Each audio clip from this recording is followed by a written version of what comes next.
बिस्मिल्लाहिर्रहमानिर्रहीम। मैं नजमुल हसन बाजवा हूँ। नाज़रीन किराम, पिछले 4 घंटों से एक इंतहाई अहम तरीन मुलाकात, एक इंतहाई गैर मामूली मुलाकात वज़ीर-ए-आज़म हाउस में जारी है। और इस वज़ीर-ए-आज़म हाउस में जारी मुलाकात में तमाम इत्तेहादी जमातें शामिल हैं और इन जमातों की ज़ेर निगरानी मिलकर जो है ना, यानी वज़ीर-ए-आज़म की ज़ेर निगरानी ये तमाम जमातें मिलकर कुछ बड़े डिसीजंस ले रही हैं। इस मुलाकात को रिपोर्ट किया है फ़हीम अख्तर मलिक, जो कि इस वक्त 92 न्यूज़ पे रिपोर्ट कर रहे हैं। इससे पहले भी कई खबरें दे चुके हैं जो सच साबित हुई हैं। बताया यह जा रहा है कि इस मुलाकात के अंदर जो गैर मामूली चीज़ है वो जनाब आर्मी चीफ साहब जो जनरल आसिम मुनीर साहब हैं उनकी एंट्री हुई है। और ना सिर्फ जनरल आसिम मुनीर बल्कि DGISI को भी यहाँ पर जो है ना वो बुलाया गया है। कुछ बड़ा प्लान किया जा रहा है, कुछ अहम तरीन शायद डिस्कशन हो रही है, कुछ अहम फैसले हो रहे हैं। क्या टाइम अप हो चुका है? क्या कहानी जो है ना वो अब खत्म करने का सोचा गया है? क्या डिस्कशन हो रही है? क्या बातचीत हो रही है? क्या फैसले हो रहे हैं? कैसे फैसले हो रहे हैं? और इन फैसलों से क्या असर पड़ेगा, इसके ऊपर तफसीली बात करनी है। लेकिन इससे पहले नाज़रीन किराम केस पे हम जाएं और बहुत सारी चीज़ों को हम डिस्कस करें। इसके ऊपर बात करने से पहले मैं आपको एक और ख़बर देना चाहता हूँ।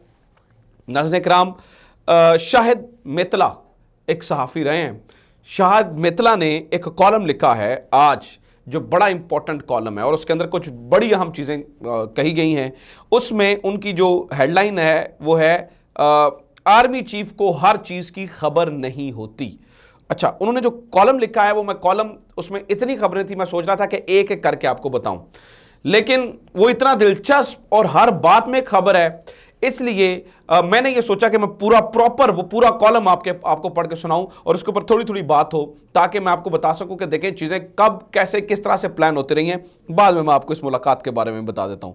शायद मेतला लिखते हैं, मैं 2 फरवरी को जनरल कमर जावेद बाजवा के फर्स्ट कज़न और अपने करीबी दोस्त चौधरी नईम घुमन की तीमारदारी के लिए घर पर गया। कुछ देर बाद उन्होंने बताया कि वहाँ पर जनरल बाजवा भी आ गए। गपशप शुरू हो गई और उन्होंने कहा जी आपके सवाल मेरे तक पहुँच रहते हैं। हाँ, मेरे सामने बैठे हैं, पूछे मुझसे क्या पूछते हैं।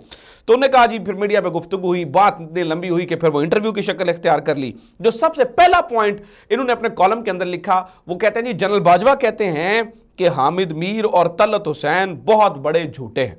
मैंने पूछा जनाब के वो किस तरह से झूठे हैं, तो उन्होंने कहा जी हामिद मीर ने जो नसीम ज़रा के बारे में बताया था कि उन्होंने मुझे जो है ना वो NDU के अंदर शटअप कॉल दी थी, वो सरासर झूठ है। वो मुझे शटअप कॉल कैसे दे सकती है? यानी कि वो आपको याद होगा कि हामिद मीर ने वो किस्सा सुनाया था कि नसीम ज़रा खड़ी हुई और उन्होंने कहा कि जनाब आपने ये कैसे बात की कि आप वो टैक्सेस वाली और इस मामले में बात हुई और उन्होंने जो है ना वो शटअप कॉल उनको जो है ना वो दे दी थी तनख्वाहों पर, और इस तरह से जो है ना वो बातचीत चल रही थी, आपको याद होगा। तो उन्होंने कहा कि जनाब वो ये बहुत बड़े झूठे हैं। फिर उन्होंने कहा तलत हुसैन भी आजकल मेरे खिलाफ है।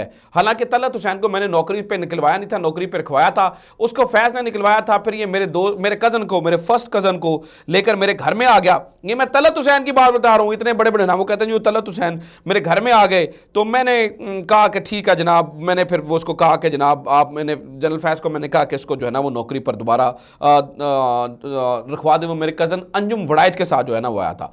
फिर उन्होंने कहा जी इमरान खान, शेख रशीद और अहमद मीर ये दोनों बड़े झूठे हैं, ये सारे बड़े झूठे हैं। फिर मैंने उन्हें कहा जी आपने अबसार आलम को गोली मरवाई, जिसके जवाब में उन्होंने कहा जी मैं आप कत्ल करना मामूली समझते हैं, मैं किसी बेगुनाह को नहीं मरवा सकता। अबसार आलम पे भी बात हुई और ये उन्होंने कहा जी ये इस तरह की जो है ना वो छोटा टीटी पिस्तौल था, जनरल इरफान की तस्वीर उन्होंने लगा दी और ये वो इस तरह की बातें हुई। फिर उसके बाद जो चीज़ इंपॉर्टेंट है, उन्होंने कहा कि ये काम उन्हें कहते हैं जी मेरे इल्म में नहीं है, हो सकता है नीचे के लेवल पर किसी को गुस्सा आ गया हो और उसने ये काम किया हो।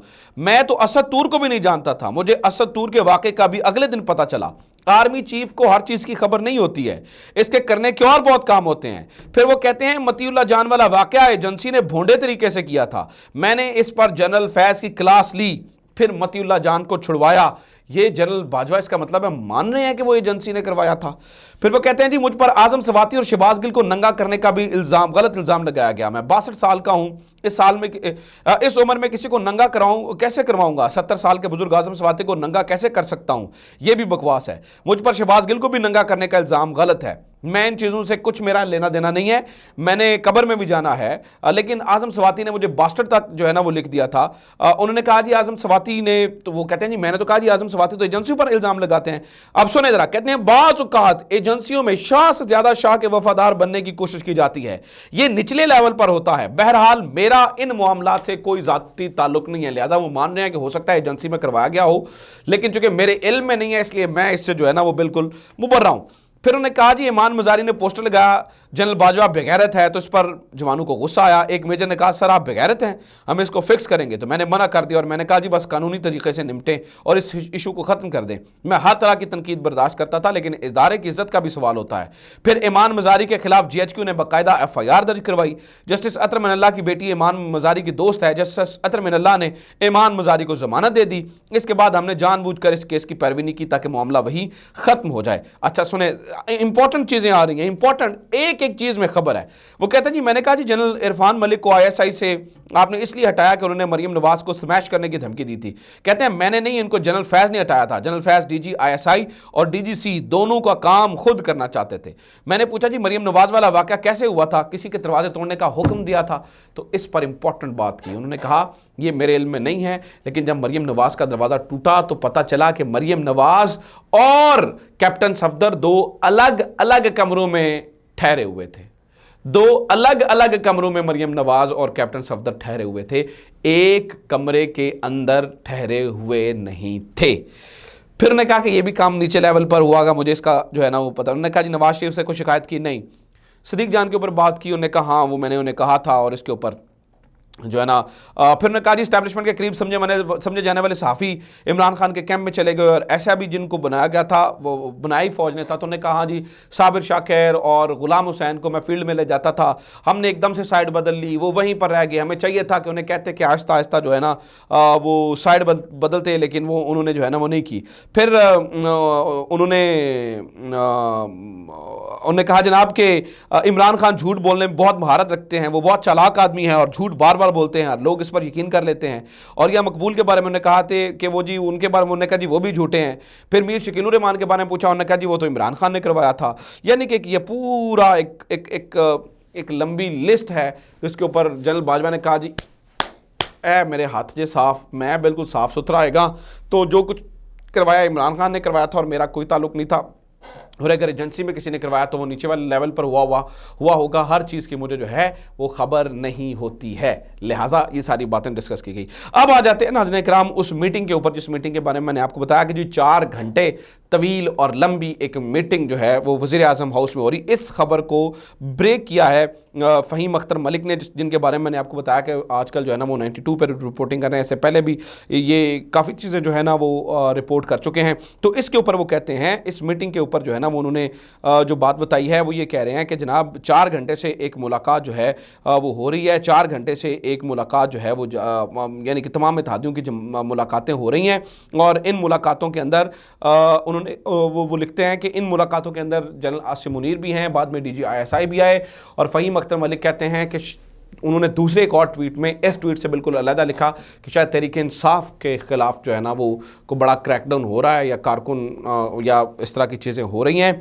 अब ये नहीं उन्होंने लिखा कि आर्मी चीफ़ की ज़ेर-ए-सदार या आर्मी चीफ़ अपने किसी काम से या आए थे या वो उनसे किसी और मामले पर डिस्कशन हुई, लेकिन फ़हीम अख्तर मलिक नाज़रीन इकराम इस चीज़ को जो है वो रिपोर्ट कर रहे हैं और इस चीज़ के बारे में जो है ना वो लिख रहे हैं, और जो उन्होंने लिखा वो मैंने आप तक जो है वो पहुँचा दिया है। अब अगली कहानी सुन लें। तहरीक इंसाफ को, वैसे मैं ये नहीं कह रहा कि क्योंकि ये फ़हीम अख्तर की जो भी स्टोरी है उनकी स्टोरी है, मैंने एज इट इज़ आपके सामने रख दी है कि वो क्या कहना चाह रहे हैं, ये जो भी है ये उनके ट्वीट्स हैं जो मैंने आपको बताया। दूसरा ये है नाज़रीन इकराम के तहरीक इंसाफ को कल अदम करने की भी जो है ना वो बातचीत हो रही है। तहरीक इंसाफ को कल अदम करने की भी जो है ना वो ज़िक्र अज़कार हो रहे हैं कि वो भी चीज़ें जो है ना वो उस तरह की जो है ना वो डिस्कशन सामने आ रही है। तो वो एक लंबी मेरे पास एक पूरा थ्रेड पड़ा है कि तहरीक इंसाफ को कलअदम कानूनी तौर पर नहीं किया जा सकता, मामला सुप्रीम कोर्ट में जाएगा तो ये मुमकिन नज़र नहीं आता है। तो मेरा ख्याल है कि ये चीज़ें जो है ना वो नहीं हो रही हैं। बाकी उम्मीद करता हूँ ये वीडियो आपके लिए इन्फॉर्मेटिव रही होगी। अपना ख्याल रखें। खुदा हाफ़िज़। पाकिस्तान जिंदाबाद।